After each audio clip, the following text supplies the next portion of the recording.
C'est bande konangai. Ou ba Olanda biso. Place ni no kenda l'église ni batia ko lobo. Parce que mto est sacré. Très bien. Mto uko ba ko tso lobo ba yibi chance ni so bande comme une église na makamto beba. Le frère vient de démontrer avant sakate. Maintenant où y une église au monde lobo kwa nzambe tikala wana. C'est que nzamba tinda ki wana pa kangola yo. Vous allez initier na katia islam, na katia bouddhisme, il était aussi initié na katia église catholique. Pas seulement ça, mais il travaillait avec le prêtre catholique na Bitiako, Linga, Kolingila Rabango, ba serre de gauche à droite. Tous les bases ba sango, ba jenda na bango. De au parcours na katia magie église catholique. Mon frère, vous affirmez que l'islam pratique la magie. Oui, l'islam est une grande porte à magie. Yeti, Bovan, Tokoti, na moni musicien ya mokili. Au biso tout yebi azala ayemba kapé bien. Azana bouddhisme côté singa. Il même pas ya Weranson à Longwa. À Longwa, mais non tant à Komboté. Ay singa aboye masa il faut esprit. Yebi tous les bases ba sango ba jenda na bango. Wow. Si ba mona ekete. Yepe photo sani. To benda parce que ko ça vantité ba sango ba mona étoile amto. Premièrement, Jésus-Christ est Seigneur et Sauveur. Deuxième message nanga Yesu akufa pona biso. Mohamed akufa pona biso te. Kimbango akufa te. Batutu bademera na ba 7 nyonso akufa pona mutu te. Mutu akufa pona biso Yesu. Ntango pesa mwana kombo na Islam to pesa kombo to sali tafsira kombo. Calculer kombo no na planète nini. Et si vous êtes nouveau sur la chaîne, n'oubliez pas de vous abonner et d'activer la notification pour ne rater aucune de nos prochaines vidéos. Que la paix et la grâce d'Adonai Yehoshua Hamashiach Jésus-Christ vous soient multipliés. La bande konyo surtout vous se plaira dans émission la bino top témoignage. J'espère que vous avez bien la bande qu'on a bino vous partagez déjà émission. Tu as mis de qu'on a biso au to bande qui na première partie ex musulman à pratiquer n'est-ce pas bouddhisme, il était dans les pratiques fétichistes, il y a magie église catholique. Nous sommes ensemble avec lui. Bonjour frère. Bonjour. Vous allez bien? Très bien. Oui, vous rappelez bande de ko j'ai vu sur le pas dans la deuxième partie na biso. J'ai vu sur le loba ba kombo na yo au salaki ni na vie et qu'est-ce que Dieu a fait pour toi parce que lelo le qui na kati église la mère je peux encore komisa nkolo na kati émission bien sûr top témoignage pour rendre gloire à Yahweh. Qu'est-ce qui s'est passé au fait na kati vie na yo? Bon, vie na parcouru mais j'étais influencé par des camarades un peu. J'étais influencé par des camarades parce que ba massa soka ye bokanga mina ye ok bando sala bazaya batu mususu bazaya batu a 7 mususu loge mususu par rapport à ngai ngana zwa ki baptême nakende na ngana islam je crois que déjà landa ki ya islam puis masa moko ayaki commune za ki bere avant dans la bandal ay singai Stéphane yuza mute étoile il faut uluka lumière ne brûler et au ben d'étoile na yo ngeng étoile na yo na bisenga si ya moyen to beta tourna bouddhisme ou yoka par rapport au que il y a ba gens sa publicité zalaki ba gens c'est belé ba fi belé tant to kenda kinde na zalaki. Donc en bref dans l'islam tu as fait combien d'années? Dans l'islam je fais au moins 10 ans. 10 ans dans l'islam mais avant tu étais chrétien comme tu l'avais j'étais chrétien affirmé. Dans la zui baptême kaka après un mois na pengui. Après un mois au pengui suite il y a après un mois na pengui suite entourage quoi. Entourage. Nazalena ba onde na kendang ba mon na islam. Na islam. Ah voilà, vous comprenez qu'il a fait 10 ans dans l'islam et dans le bouddhisme, ça fait combien d'années? Dans le bouddhisme, je fais au moins 4 ans. 4 ans. Bon, on a mangé à 3 ans. 3 ans, on a mangé à la Direction mondiale des esprits. Direction mondiale des esprits saints. Ils allaient gérer au Congo ici par un prêtre qui est reconnu. Le musicien va y habiller. Même chantre chrétien, même chantre yamoukil, donc développer tout et qu'est-ce qui s'est passé dans la Direction mondiale des esprits saints et puis qu'est-ce qui s'est passé aussi dans le bouddhisme. Donc en tout si on fait les calculs, tu as fait combien d'années dans le occultisme? Bon, dans le occultisme, j'ai fait au moins 17 ans. Donc tu as pratiqué l'ésotérisme 17 ans. Ouais. Cela veut dire au passé tant dans la jeunesse dans la magie. Alors, bino balanda ki biso na première partie, nous continuons la deuxième partie. Yozi libako ko na biso lelo, vérifier na la chaîne na biso la mère suivi, on retrouver première vidéo na ezali. D'abord, Ozonga Moukie na Katia Islam, s'il y avait les éléments à ajouter par rapport à la première vidéo, afin que nous puissions aborder, n'est-ce pas, la deuxième partie, parcours na Katia bouddhisme. Le Picho Maloba. Islam, tant tozo tanga, tutangi tokolisi connaissance, toyebi pe connaissance, c'est nga kato kutana na bat. Eza bat musu babenga ba mala, na musu babenga ba grand mala. Mal eza mutu aza na connaissance, grand mal eza mutu aza na connaissance makasi. Donc ndio tukenda kutana na bat moko Juma na Shabani. Ba utaki matadi, ba ye tosanga na bango tokomo tambola. Tukenda ki ti kota seta. Esingai Muhammad na binam. Est-ce que comment on dit Muhammad comment on a Islam ezaki Muhammad. Mais actuellement comment on a comment on a Stéphane. Mais comment on a parlé ben comment ya prophète Muhammad. Abi na esinga Muhammad. Est-ce yo so ba bengelo Satan yo kokomona Satan. Nabi na mon entende nabi obela liboma te abi obela liboma te nabi te abi obi Satan na ki araba benga nani babi benga ki Iblis. Nabi Iblis abi abi to sala schéma Iblis nabi yo kokobenga Satan abinga awa na yena na ndeko te yo mto ya mbinga parce que na Islam balobaka ayatul musulman donc musulman de kono musulman balobaka nini ayatul musulman donc musulman de kono musulman. OK. Donc totonga ba Islam na Islam batonga na kate donc lingande kono ndemo lingi eza religion moko bolingo za makasi oyo batangisa biso koma yangwana tonga ye tuandio solola ayibisingai tomeli tumbako oya cigarette tomeli tumbako. Donc Islam bo melape ba masanga bo melaka ba diamba wana par rapport à incantation ana. Donc ça dit na pratique ya Islam n'aspect nango mystique ésotérique. Quand vous pratiquez la magie là-bas, c'était permis de prendre la bière, ba diamba, bien surtout. Cigarette na Islam baloba eza lisumuté, eza pe bolamuté, eza makro. Donc eza na katikati. Eza lisumuté, eza pe bolamuté, eza makro. Donc ototangela ya mwana selon connaissance na bango. Sima ayibisinga tokoti na ndako moto kenda kuna na seta na utiki vraiment ndako basoda na kati vraiment bazamba toke kuna na ndako mwa ba ya ba titi botokoti wana ngana ye ngai masa moko Aristote Razé na Shabani de abi ça va abi soki ba yebisio olia kwanga boya ko ganga pete ninte so gango beliboma utikala kaka biso okei pe ata boluki biso ndeni bomona biso te abimutu to benga tobi forme oyela te akoya na forme nyoka ayo forme lion akoya na forme tigre akoya na forme nyama nyonso mais yo ezalaka kimia biso to binde to maîtriser basal pe ba schéma to banjo tanga notre père qui est aussi voilà na Islam na aspect ésotérique. Tant notre Père qui est aussi 7 fois. Tant Pepe Ibanjoya. Pepe banana botama na muna. Talanyo kamunene. Nyo place abimeli na munité, place ni atombo mutune. Fungula munoko. Ndeta mela bino ma mela bino te. Bang saka bino. Pata l'esprit na bino.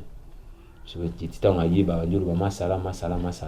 masalam ezala toujours na ki arabe ko yana espoir kanda te yaka na espoir bien tanga yewana atuni pe biso to lia kwanga to boyi parce que c'est là qui apparition à Satan apparition ya soki troisième personnalité na monde na bango oyo batinda na basangana 3 fois. Donc vous affirmez que Islam au-delà de sambela Allah mais il y a aussi aspect mystique ésotérique.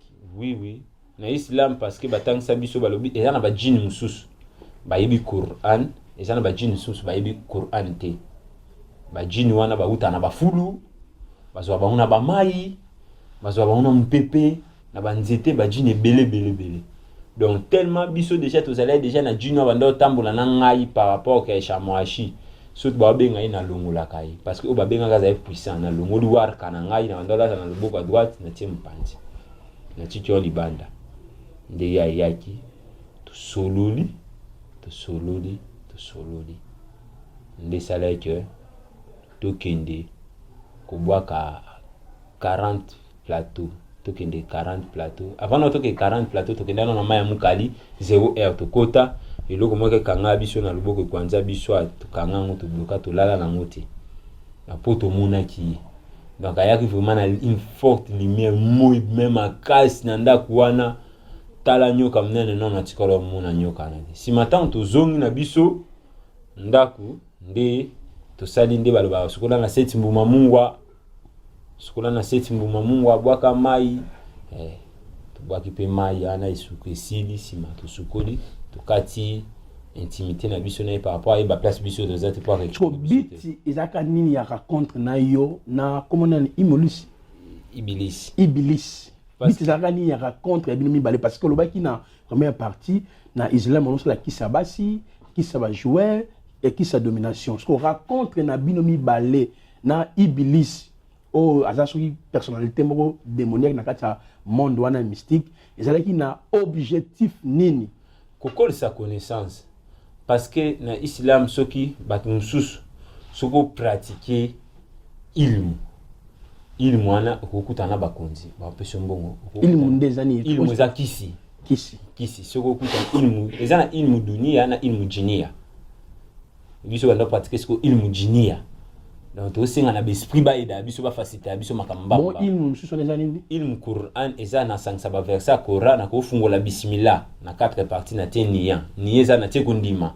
OK na tekundima na ibike likambo no sala salama ici siko ilmu jini ezalaka ato tekundima te ni te yeba ke jini wa faciliter makambo OK yango les élèves siko bon temps to ki to sololi na ye to kutani na ye nde makambo nyonso c'est pas ça que to kutana na ye par rapport à sa connaissance na biso to apé sa biso l'esprit clair koko sa connaissance c'est-à-dire voilà d'accord peut qui sa basi qui sa domination qui sa bitumbo za kinango vous voulez quoi au fait koko sa connaissance que vous avez esprit pas beau ça la sur nini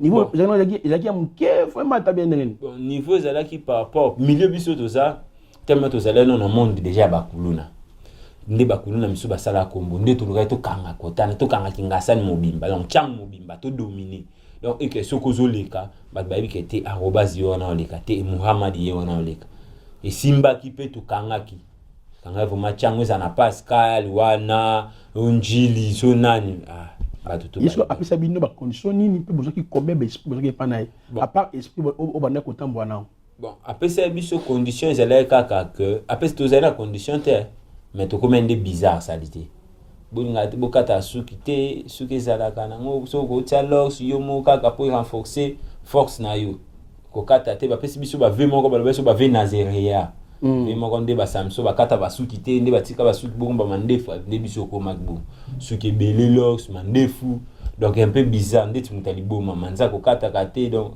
le quoi salité mobo ba poil nyonso nzoto tika pour na ko battre la force na yo. So, comment il y a combien il y a esprit ba djinn ba comment combien coopérer na bon ngai coopérer na ba djinn na comme moi na 4 djinn na ngai oh ya 6 4 djinn na ngai so bango likambo na ba kokite ba ko solliciter ba ninga na bango mususu ba pesinga schéma na bango na bengi bango na maîtriser bango tout ça les relations. Maintenant qu'est-ce que tu as gagné tantôt passé 10 ans dans kata islam or que 10 ans il y a 10 ans il y a qu'on pratiquer l'ésotérisme makamni ou sali par rapport il y a ba mission ba jinn ba pesa kiyo et tu as gagné quoi en fait bon apparemment na zone civile na ngasima na avancé na évolué na vie na nazaka même na somba le pangu te ata mutu kana sombité nyonso na bando mon normal or que ça qui retard par rapport baninga bazala kinanga utotanga na bango presque la majorité bazaza te ba voyager na bango donc koloba 100% na tukuti kala tâche 10 ba tutanga na bango toujours ba bango diplôme. Maintenant quand tu as pratiqué l'islam oboma pe batu qu'est-ce qui s'est passé bon quand tu as pratiqué l'islam na tikala oboma mutu te parce que bato na zana bango ba ebisa ngai soki ba senjo linzaka o suki mutu o yela biso susu a pembe o pigeon pembe ko yana moti o ba gorger et représenter mutu ko yana moti. Donc mon frère vous affirmez que l'islam pratique la magie. Oui, l'islam est ça une grande porte à magie. L'islam est fungolé, vraiment porte si mon bandio découvrir bah cette mususu. Parce que bah tout mususu bah comme au baza au ba mon abétoile. Waza na misu akoya moni oso na kanga mine na bénéficier loko moko ngape na pesa lo mo c'est un peu ça. Ndeti masa wana wa utaki bouddhisme. Tango aye makambo moko bando compliqué par rapport que à mundele mo bando futele pa bango ayaki a mbwa na yaki na ye mbwa za mo mtia somba ka 500 ndaba mbwa libanga mbwa zu problème te mais mbwa na liwa comme que ndela na kanisa bango akanisa asetala zana mbonte ndengai na betaki nini sumun bukumun wa bajaba oyo medi les esprits aberration Yaki comme l'on dit sumun bukumun wa bajaba oyo medi l'esprit aberration na limusie makanisa na nyonso. Est-ce que vous comprenez que c'était juste de rebondir dans la première partie pour vous idée que le frère a pratiqué l'islam pendant 10 ans, il était chrétien avant, à se convertir dans le islam et puis voilà, lelo nzambabi qui ça fait capable de biksayo. Avant d'aborder deuxième partie na biso sur par où dans le bouddhisme, je voudrais que vous puissiez lancer un message na ba croyante nyonso, musulmane au bazolandayo. Pas seulement bango, ba obe bazo pratiquer l'occultisme, la franc-maçonnerie, ba na katia bouddhisme, ba na katia Rosquois, Maïkari, ba na ba secte ebele yoga, bah ça vraiment est besoin d'un quoi lelo.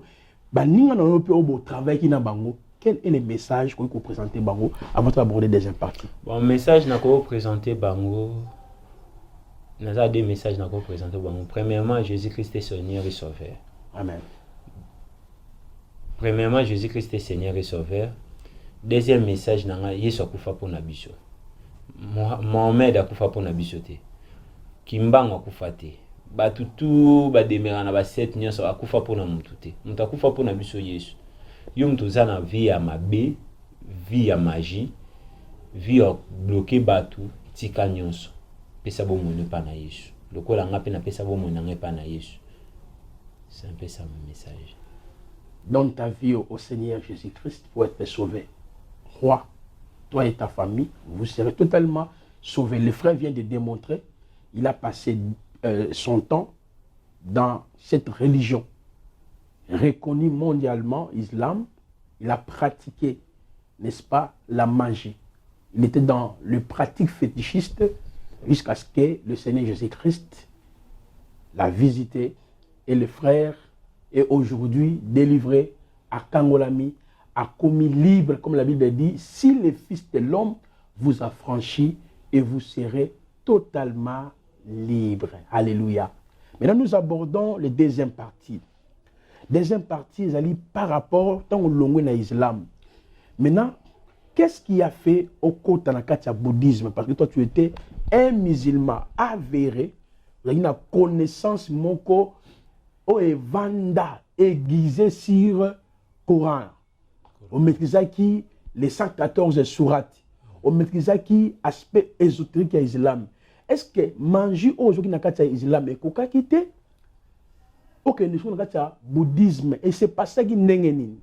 Et c'est pas ça qui casse tant au wuta qui kuna na kota seta kuna ndeta ye de to kutana na Emmanuel azala ki frère moko bando sa kabina ye sona yema kabila na 2000 francs 3000 francs femme ezibiso to zelo kwa bayanke côté wana ando ba mo yoka pa pesinda tout te mwalimu ndeko na nga za posa solana ndeko na nga to ki ne pe na parler to solo li expliquer ngana c'était problème est wana makambo mike nde mbwa akufi na ye ba kamote yo nyati sanga ka ke pa bino na bandal to comme pa na ba na bandal. Donc Emmanuel azali o aboma ki mbwa mundele wana te ribe nende kema. OK. Nde to comme pa ba na bandal to zui mabeleka lupangu mabeleka libosol porte na ba to zui na bisie tant mundela na bosala la ga décharge kombonya ko mapesinga ko mundela na kombone ndeto solo koya toki tukanyango na mai mabele moto mpepe. Donc 4 éléments il y a nature. 4 éléments nature mai mabele moto mpepe. Mais qu'est-ce qui est caché dans katia mai mabele mpepe et puis fait. Les a 4 planètes, selon connaissance, les a 4 planètes, par rapport à quoi? Moutou Moussousou, Azalaka, Sobalobi Moutou Aza Mai, c'est que Aza calme, Aza hypocrite. Pour moi, il t'a Zalaka, calme, que non, malais, t'as manqué Tombokaka, et ça l'a descendu. Les a Moutou Adoba, il y a un esprit Mai, Aza hypocrite, à côté, Aza Kimi, à côté de Moussous, à Loba, Biloba, Loba. On a bien Mai. Moutou, tu as na moto, il m'a comme des acas chaud. Tout ça, la beauté, il y a un moto bouindé. Mais tandis que ce lobby, Moutou a mon pépé. Mon pépé, donc, hein, il va me marquer car. Toki boui, a me mama kaka na loyengi. Donc, il y a mon bit à vini zati. Donc, il y a un ndetinga, il n'a pas cet exemple, n'a pas sa moi na combo fatouté. N'a pas sa pe moi na combo papité. Et bah, combo mon comme maman na mon pépé. Fatou azaka loyengi. Tous les fatou nga yi bazana ba senta ba. Bazaka meti. Attends, on a pu bazabi gabo. Fatou azaka meti. Fatou azaka kende boy ba papi bazaka ndeng moko. Na kopesa mona kombo ala. Et en tant qu'on pesa mona kombo na islam to kopesa kombo to sal tafsira kombo. Calculer kombo no na planète nini. Et on ka ba prophète ebele pour le moment ba comment ça les gabo. A tewarka au bout le ko la pesa di sako exact tewarka ne signifier tunuka kombo na déjà calculé mo. Ayebi ke oyo abandi peso yo sala ka bo même maman bo et lui était prophète pour ma betinga masako la vie na ngate.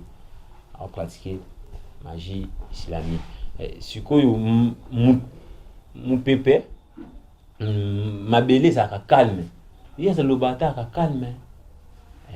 Soba il y a calme wana mutama belle parce que ma belle tomboka. Ma belle mutu to nyata. Calme atambola na. Je sais que les 4 éléments de la nature, ils ont représenté les 4 différents yabatu. Le lingue basana mokili. OK. Tant aux jubongo na kanyi na boaki. Dès que déjà na zui kombo na boaki deux fois na mai la si makani si wana ya kokanisa. Donc identifier que y a na planète wana za mai. Tu identifier ka za mabele. Oh mabele. Aza mutakanda mais aza intoxiqué quelque part. Nde to sene ntu boaki na mai. Ndaki. Ndeko chola choli ti lelo makamba na pelo ba mai shooter. To sele au même jour, 2 jours makambolo ba mai shooter. Masana ebisinga Muhammad wa musika. Mais il faut gagner cette toile là. Na étoile na tuninga na bina talio na moni étoile no ba nga tout fa na famille za. Il faut gagner cette toile na bi étoile. Le bitoko ketika na ketika tina lingwala. Na place vraiment bouddhisme ça là ka siège na bang kota Airtension. Si je me trompe pas na ebi avenite mais na ebi za kota Airtension parce que to ke là. To ke ipe et avant to ke na wana to ke ndana liboso ngengi. To ko tina mun ba fait belé tatouage ni abisinga Muhammad. Ya judo kate faut ba beto tatouage. Mais tu le colonne à gauche. Betinga tatouage mon à l'okolo. Tawana tatouage wana. Tatouage mon à l'histoire. Donc je crois que caméraman azo aider biso nengazo loba a insérer biso likolango bozomo nango je crois bomoni tatouage yango betinga tatouage awa sima bisinga yi atna abo tatouage awa betinga liso pana ba judo kati faut liso eza komona faut toi nesa nini ingi to kesi koyo tout de coup elle va fille na bi ma fille qui quoi bi bango tout soko kotika ko mo pratiquer ko mi pratika ba fille tout ba wandozo bozo au la lina biti nga kutu bango te na ko nyata bango ba mahaba biti wane zo bango ba mahaba nini mahaba kisi abasi na islam okay te wane zo bango te abi awa fu uyezo ko sangsa islam na bouddhisme ngai po bando pesa nga parti ndambo islam nga pina fungolo lo ba parenthèse mususu donc mista oyo edaki wana o edaki grand frère ne wana abonaki mbwa mundele nde est bango ba meno ngata bouddhisme est-ce que oyebaki baki na ngata bouddhisme be oyebaki te na yebaki te ka tanga banjo lo ba étoile no tellement nga pena lo bité et sa connaissance il faut na ça na kodisa to ke yo ngi to sisi to longwe to zu transport to yeti bovan to koti na moni musicien ya mokili o biso tout oyebi azala ayemba ka pe bien azana bouddhisme côté singa ayaki même pas ya weranson na longwa alongwa maintenant tanga kombote ay singa aboye masa il faut tiens esprit il faut nging c'est toi nous koti na ba chambre to ka ba chambre ndenge fungama joma boya ya lobi ndeti ko mandeti ye ko za apprécier to ko mandeti abi ya sota ba niveau abi baemba bango ya solo ya ba sota abi oui a sota ba niveau nalobi ça va, ça dérange pas tokoti place mo na moni totie babilo mo boye ndeti ba chulai tonka ba milinge banjo matabo mutu tutu ko mosambela na romiere ko abenga mpanzo abi Mohamed abi Stéphane soto sambela na romiere ko na abenga mpanzi babi singai soko zo sambela il faut ça concentrer obenga esprit ya koko na bino na kufa mizindi ça vraiment obenga otuna pourquoi nga vina ngetambola te c'était vraiment tellement na outil déjà na ba concentration makasi ezala kutu pona nga chose moko facile na bengi na muna ilonga koko na ngate na muna ka mutu mala ilonga muna na te tout noir siko na mutema na ngata nga na muni na mitune le ba question na mutema pourquoi nga na avancer te tant to silisi ba tuni ngata mo concentrer muna na bia na muna mutu moko pesa nga s'appelle ba bia c'est qu'il faut ba pesa ni na muni na bengi esprit koko na biswana na muni elongi te mais a pesa ngai elo mona Islam ba benga ngo na catholique ba benga ngo chapelle na Islam tasbir mais na bouddhisme juzu tamba ebisinga bongo na site aussi sur ça bena bina mona mutu moko nga pesa nga juzu ba bi ça va zwa juzu yango soko uzongi na ndak chulai na yo bomi parce que na ndak batikela nga lupango bimbanga moko na zwa contrôle donc lupango komaki lokola temple ya magie donc na maîtriser déjà batu batata mwasi na maîtriser bango na nyonso ndi na mona makambo wana na komya ko sambela na sambela na okenda na ngai tiju mususu na sambela joana benga Steve mwali mbule ngebetati pratiquer bouddhisme to kanga mbule betati po il faut to kende écoute to ça pratiquement to écoute na to kende ko lala maman mkolo des personnes azala na mbongo na maîtriser ngo déjà concentré kuneza oyo zo sala yebake ebetati tsa kondima kaka si hyperkitaki par rapport à quoi tant oyo nga sena kende koyamba ba appel ba chama shiba benga nga na pratique ya bouddhisme.